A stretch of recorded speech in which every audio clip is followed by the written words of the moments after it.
In this episode of Rip and Learn, we are going to literally just read in its entirety the dissenting opinion by Justice Murphy in the Korematsu versus United States decision from the Supreme Court in 1944. My last episode, where I opened up baseball cards, I went over the background, the majority opinion, all that stuff. But I think that the dissenting opinion by Justice Murphy is really, really good and worth reading fully. Excuse me. So, I'm just going to read it. And then on the other side, I'm going to open up some Pokemon cards I've been able to find, including probably a couple tins, depending on how long this takes.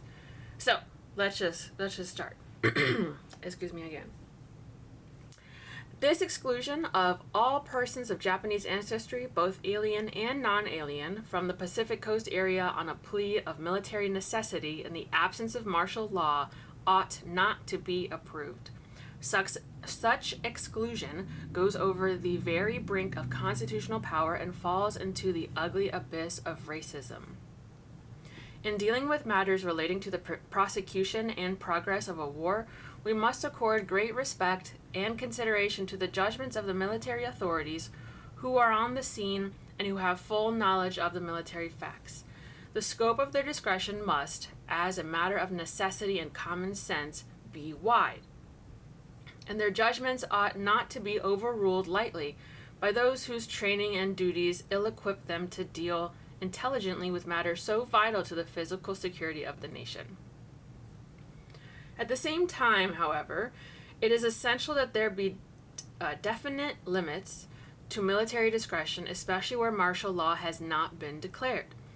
Individuals must not be left impoverished of their constitutional rights on a plea of military necessity that has neither substance nor support.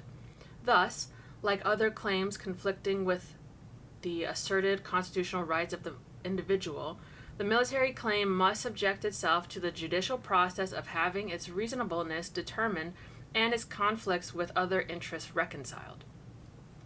What are the allowable limits of military discretion, and whether or not they have been overstepped in a particular case are judicial questions.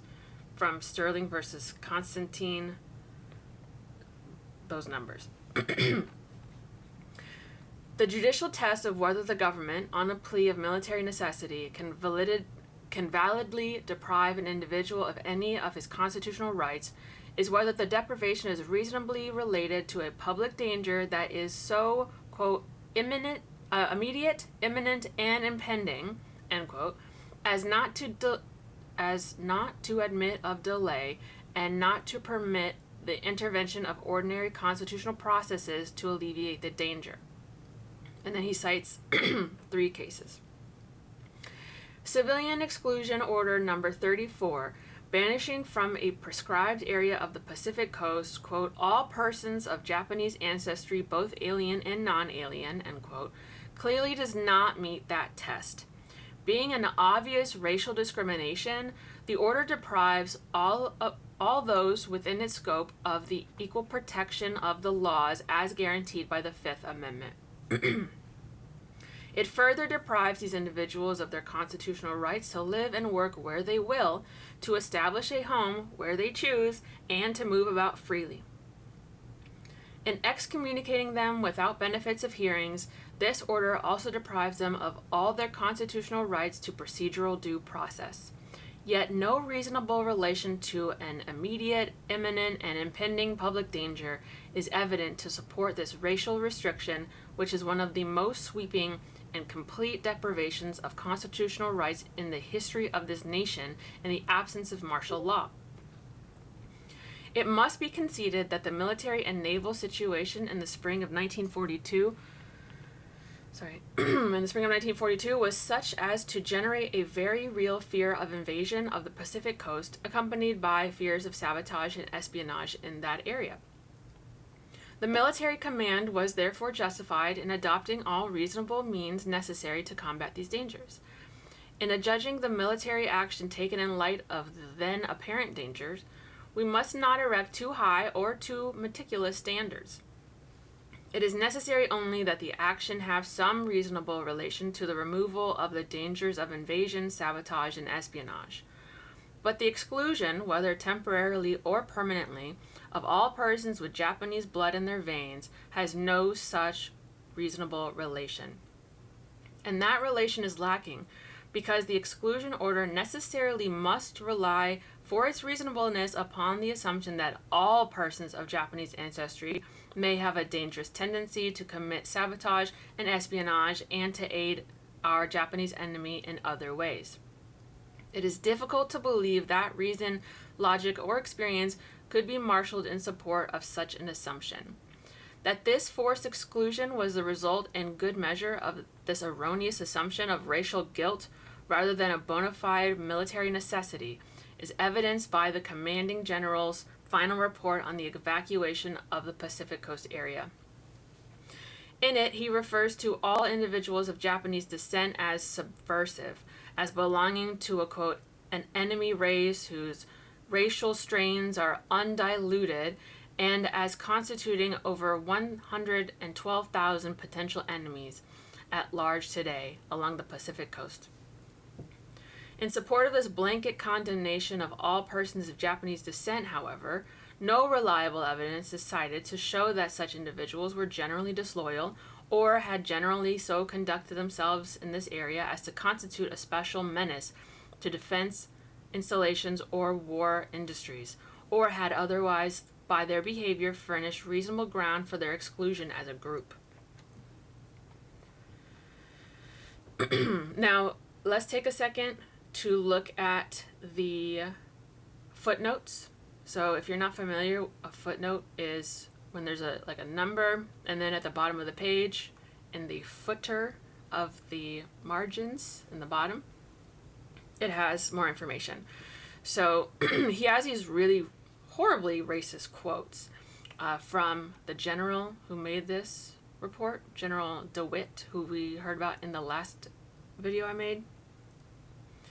Let's see this, because this is horrible. Okay, so if we look at the footnote for number 2, he says, further evidence of the commanding general's attitude towards individuals of Japanese ancestry is revealed in his voluntary testimony on April 13th, 1943 in San Francisco before the House Naval Affairs Subcommittee to investigate congested areas, blah, blah, blah. Quote, I don't want any of them, persons of Japanese ancestry, here. Let me pause. This quote is from the general. This is what the general said on the record in front of a congressional committee. He said, I don't want any of them, meaning persons of Japanese ancestry, here.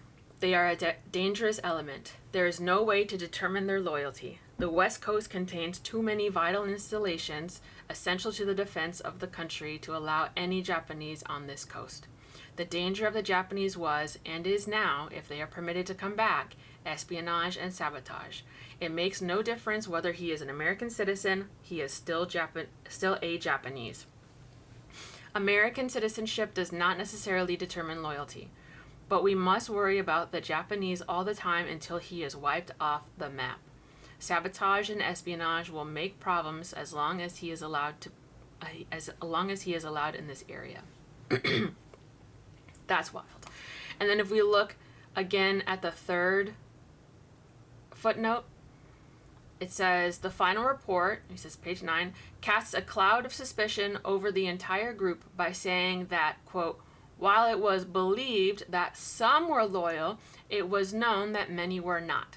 And then it says italics added, meaning that emphasis was added by Justice Murphy here to point out these words believed and some. So to continue with the opinion.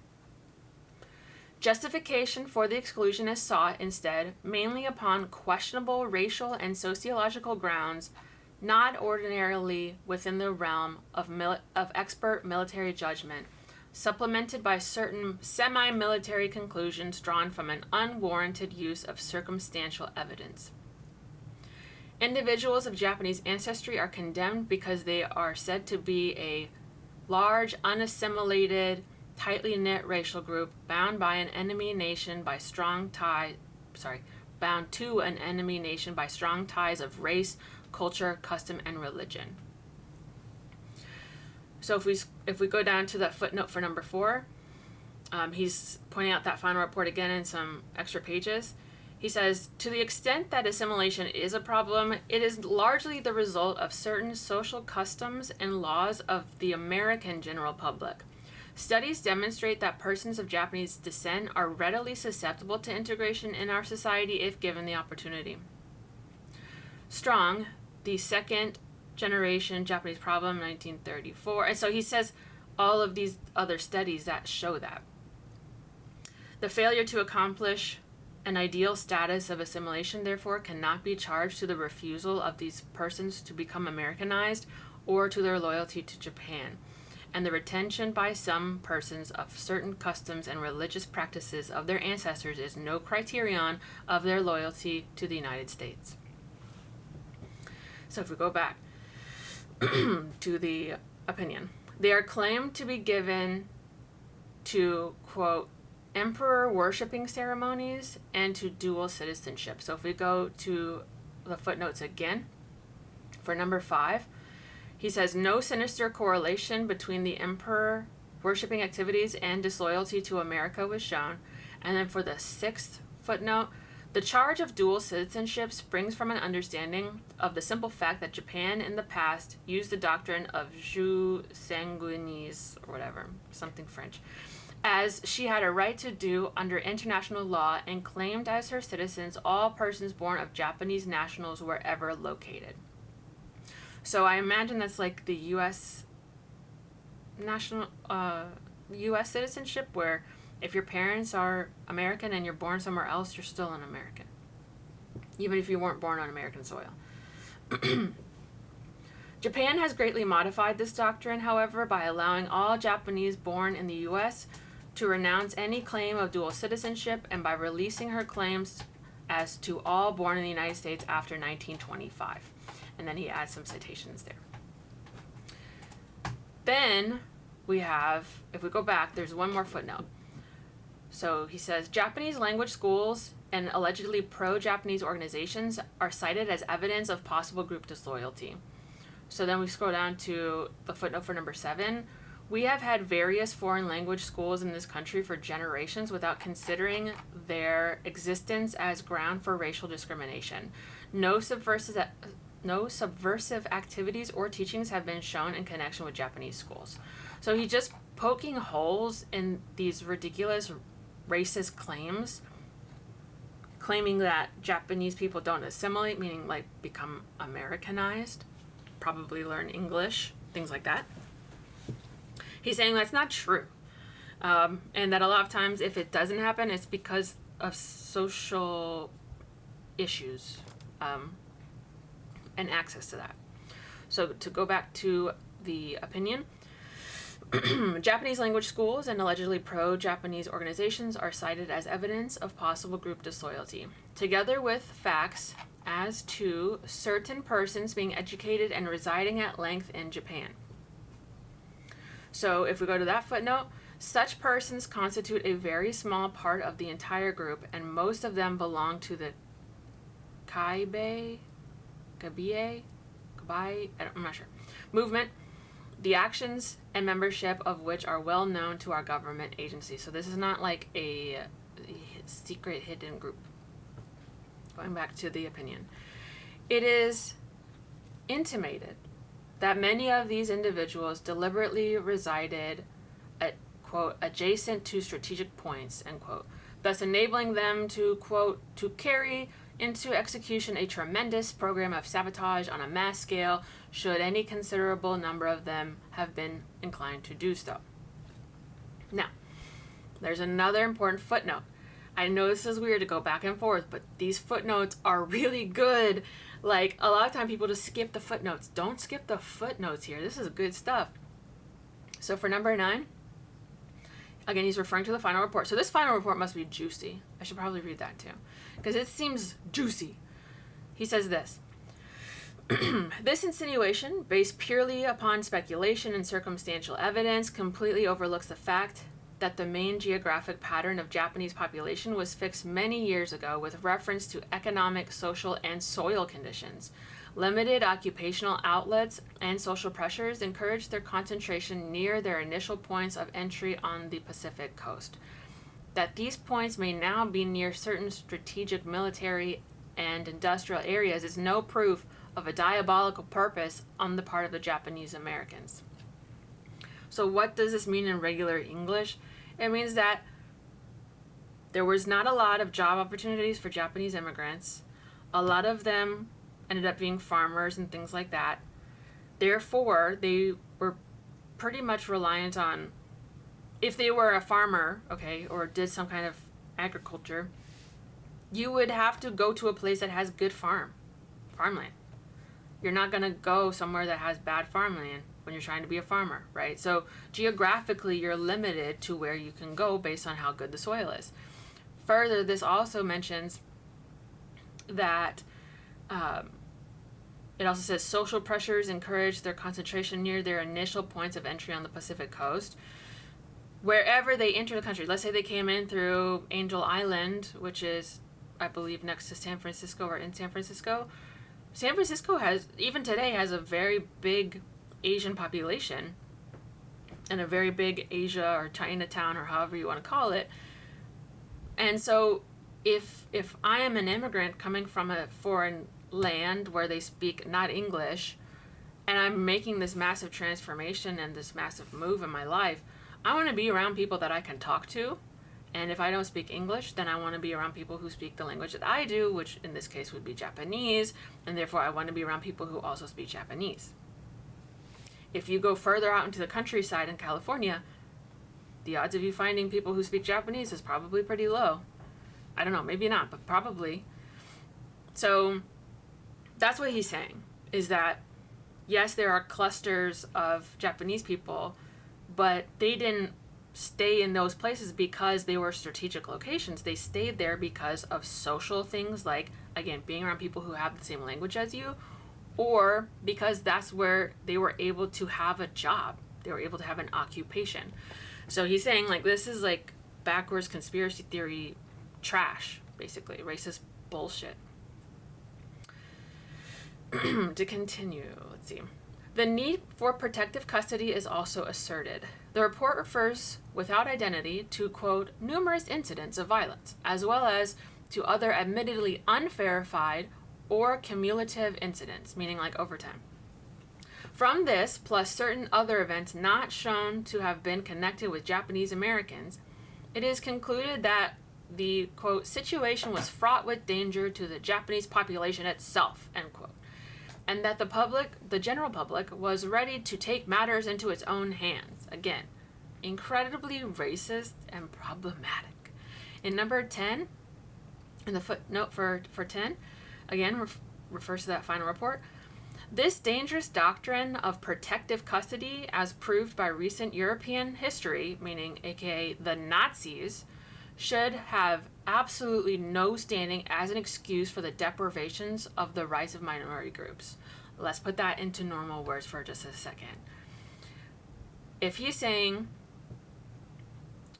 meaning the general in his report, if he's saying that the situation was fraught with danger to the Japanese population itself and that the general public was ready to take matters into its own hands, what does that mean? Like, just take a second to unpack this because it's super important.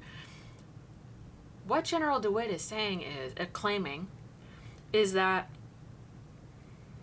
there was some racial strife, some struggle between Japanese Americans and presumably white Americans, and that the white people were about to take matters into their own hands, meaning do actual physical violence to the Japanese Americans. Justice Murphy, being a badass mother trucker, he is saying, no, that's ridiculous, and you should know better. Look at what's happening in Europe. He says recent European history But this was made in 1944. So, you know, like, it's current events. At this point in 1944, it's current events. So it's just bizarre. Like, again, you have to read the footnotes in this one. It is insane. I've never seen footnotes be so juicy, which is why I wanted to share this with you. To go back to the opinion. Finally, it is intimated. Again, that is such a weird word. Intimated, though not directly charged or proved, that persons of Japanese ancestry were responsible for 3 minor isolated shellings and bombings of the Pacific Coast area.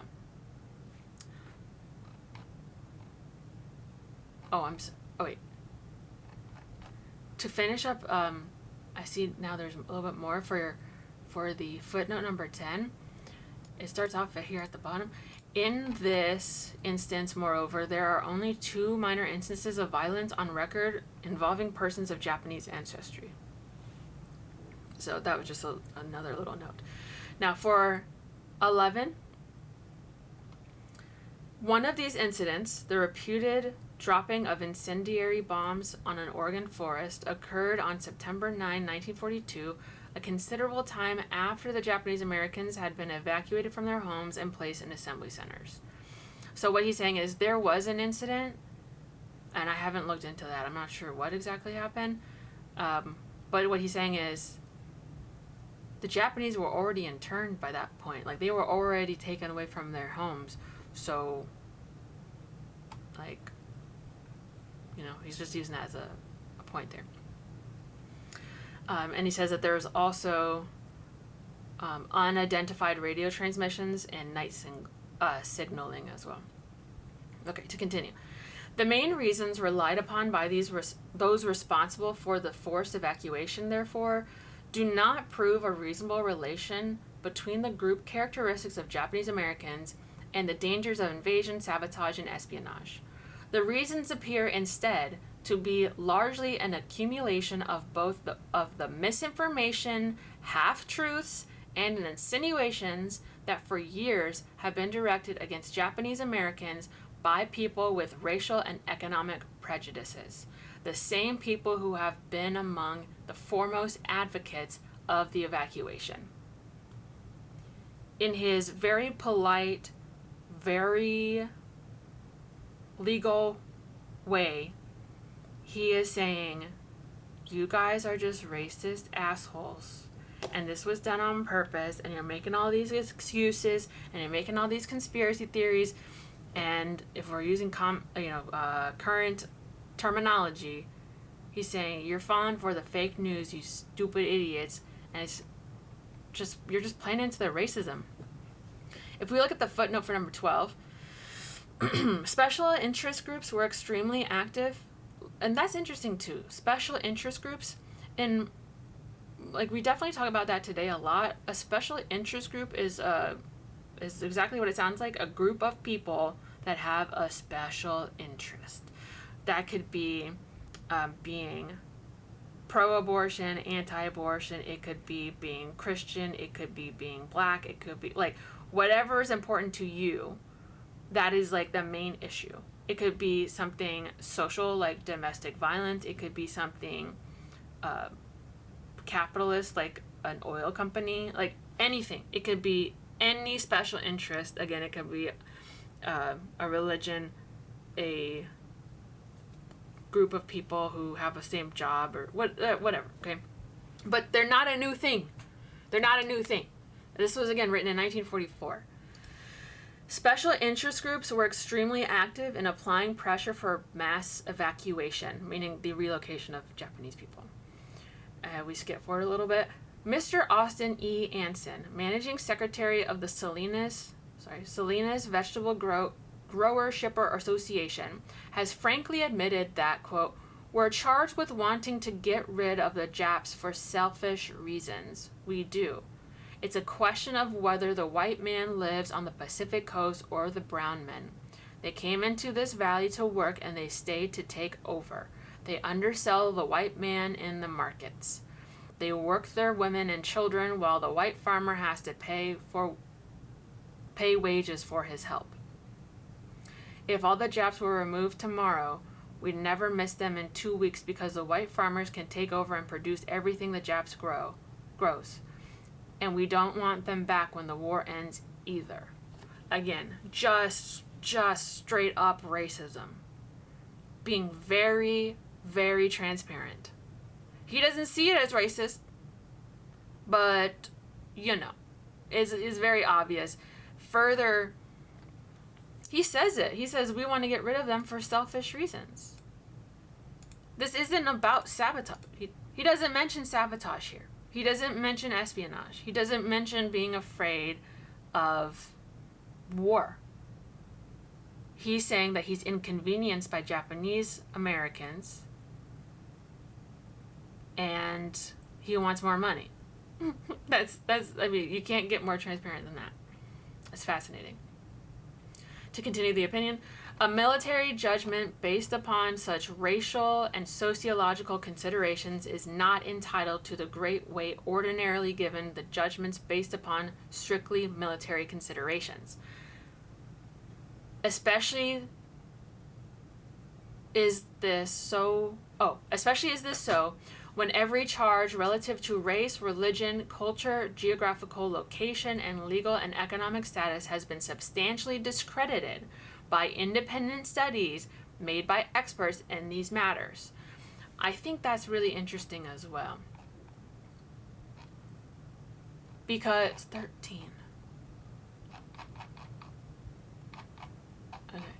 I think that's also really interesting because, again, we think 1944 people are still quite racist. I mean, the military is still segregated. Segregation is still in full effect. There's a lot of racist incidences happening. Racism is quite prevalent and obvious in society at this time. So we wouldn't necessarily think of, there's these people who are conducting research about sociology and stuff. Like, we wouldn't really think about that. But again, this is telling us that it did happen, and that there has been concern about how Japanese Americans are being treated before this. So it didn't just pop out of nowhere. A lot of times when we're thinking about this, we're thinking this is because of the attack on Pearl Harbor, which is fair. But it wasn't just that. And if we read this dissent and we read these footnotes, we see there is a much bigger thing at play here. And I think that's really, really insightful. Okay, next. The military necessity, which is essential to the validity of the evacuation order, thus resolves itself into a few intimations that certain individuals actively aided the enemy, from which it is inferred that the entire group of Japanese Americans could not be trusted to be or remain loyal to the United States. No one denies, of course, that there were some disloyal persons of Japanese descent on the Pacific coast who did all in their power to aid their ancestral land. Similar disloyal activities have been engaged in by many persons of German, Italian, and even more pioneer stock in our country. But to infer that examples of individual disloyalty prove group disloyalty and justify discriminatory action against the entire group is to deny that under our system of law, individual guilt is the sole basis for deprivation of rights. Moreover, this inference, which is at the very heart of the evacuation orders, has been used in support of the abhorrent and despicable treatment of minority groups by the dictatorial tyrannies which this nation is now pledged to destroy, aka the Nazis.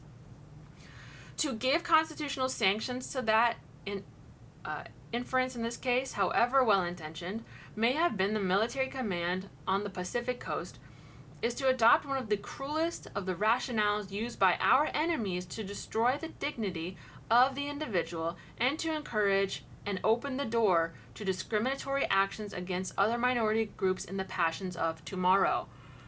Damn. This paragraph is so good for so many different reasons. And it's straight up. I mean, I think it's pretty easy to understand. Because again, at this point in World War II, it obviously wasn't just the Japanese that we were fighting against. We were actively fighting against the Nazis, we were fighting against the Italians, and we were fighting against the Japanese, specifically. So, if we look at Canada did handle this with the Italians and the Germans differently than we did. But again, there's definitely a racial aspect here. I mean, the Nazis were horrible. The Japanese were horrible. The Italians were horrible. Like, they were very bad people. Those regimes and those soldiers were very, very bad, and did a lot of really heinous things. But this last part, I mean, is so important about individuals. Where is it? Individual guilt. The system of law, under our system of law, individual guilt is the sole basis for deprivation of rights. Just because you are German doesn't mean that you're a Nazi, and stuff like that. I mean, right? So that is what they're saying here, is that in America, we don't say, oh, you're a Roma, you're part of this minority group, you must be bad. That should not be the way that it is. That is not the way that we are supposed to be. And again, note this part too.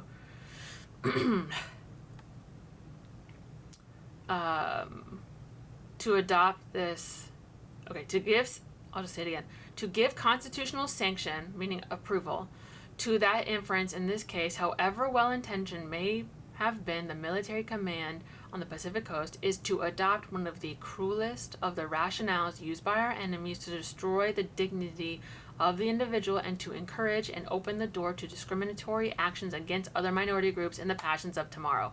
Well, guess what? We're in tomorrow. So again, it's more relevant, unfortunately, than it should be. To continue. No adequate reason is given for the failure to treat these Japanese Americans on an individual basis by holding investigations and hearings to separate the loyal from the disloyal, as was done in the case of persons of German and Italian ancestry. So they did that. It was more of an individual basis. Okay, you're of German descent. Okay, you are of Italian descent.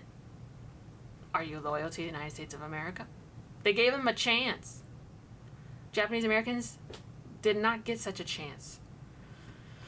To continue, it is asserted merely that the loyalties of this group, quote, were unknown and time was of the essence. Yet nearly 4 months elapsed after Pearl Harbor before the first exclusion order was issued. Nearly 8 months went by until the last order was issued, and the last of these, quote, subversive persons was not actually removed until almost 11 months had elapsed. Leisure and deliberation seem to have been more of the essence than speed, and the fact that conditions were not such as to warrant a declaration of martial law adds strength to the belief that the factors of time and military necessity were not as urgent as they had been represented to be. He's calling them out. Oh, really, speed was of the essence? Time was of the essence? Well, why did it take you 11 months? And you never declared martial law? How pressing was this issue actually? He's calling them out. Continuing. Moreover, there was no adequate proof that the Federal Bureau of Investigation and the military and naval intelligence services did not have the espionage and sabotage situation well in hand during this long period.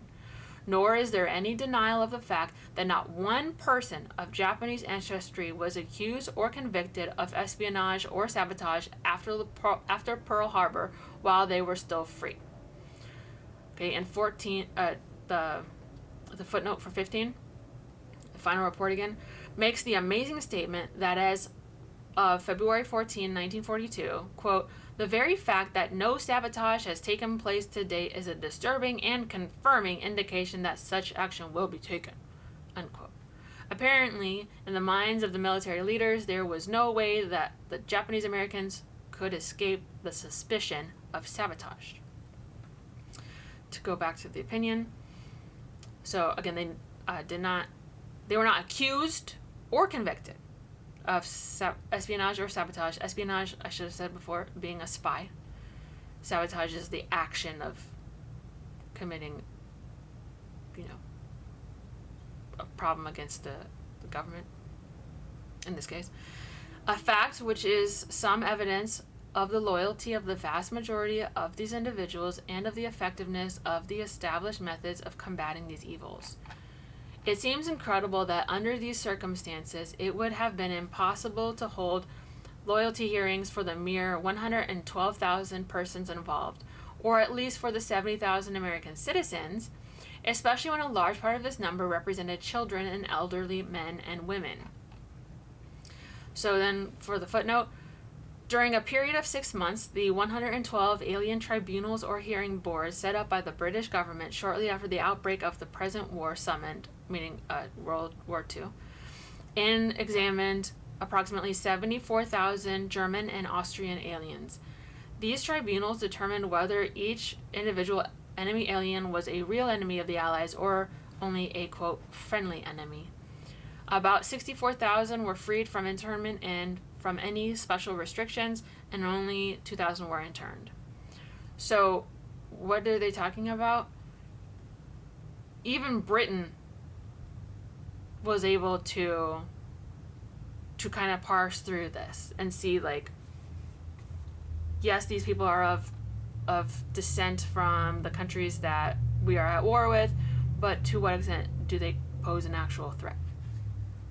So he's calling them out and saying, like, it's definitely possible for us to have gone through the process and making sure that everybody has their constitutional rights and to parse through and see who is actually a threat and who isn't. So again, he's just calling them out. Like, that's all he's doing. Like, he has the receipts and he's just batting down these claims, which is great. To continue. Any inconvenience that may have been accompanied an attempt to conform to procedural due process cannot be said to justify violations of constitutional rights of individuals. So here's the last paragraph. I dissent, therefore, from this legalization of racism. That is a strong, strong sentence. Racial discrimination in any form and in any degree has no justifiable part whatever in our democratic way of life. It is unattractive in any setting, but it is utterly revolting among a free people who have embraced the principles set forth in the Constitution of the United States. All residents of this nation are kin in some way by blood or culture to a foreign land. Yet they are primarily and necessarily a part of the new and distinct civilization of the United States. They must accordingly be treated at all times as heirs of the American experiment and as entitled to all rights and freedoms guaranteed by the Constitution. Thank you, sir. What a strong, strong dissent, which is why I wanted to read it in its entirety. I know that this takes 40 minutes, but man, is it good. And that's why the first, my opening title slide on my last video was the importance of dissent. This is a strong, strong argument. And it is wonderful that he wrote it and that he shared it for the record, for the whole, like, for as long as humanity is going to be around, people can read this. As they speak English. They can read this and they can be like, wow, that was impressive. So I cannot stress enough the importance of reading the Supreme Court decisions, especially when you're like, how did they get to that? And I also highly, highly recommend reading the dissents, because even the dissenting opinions, the ones that disagree with how the court decided, they will explain the specifics as to why. They explain their reasoning, they'll explain historical context, they will explain the other court decisions that make them understand it and interpret it in a specific way. So, that's that for today. I hope that it was insightful at least a little bit. I know it was kind of boring. But I just love it. I just love it so much, and so I wanted to share that with you. So, until next time, we will see what will happen next.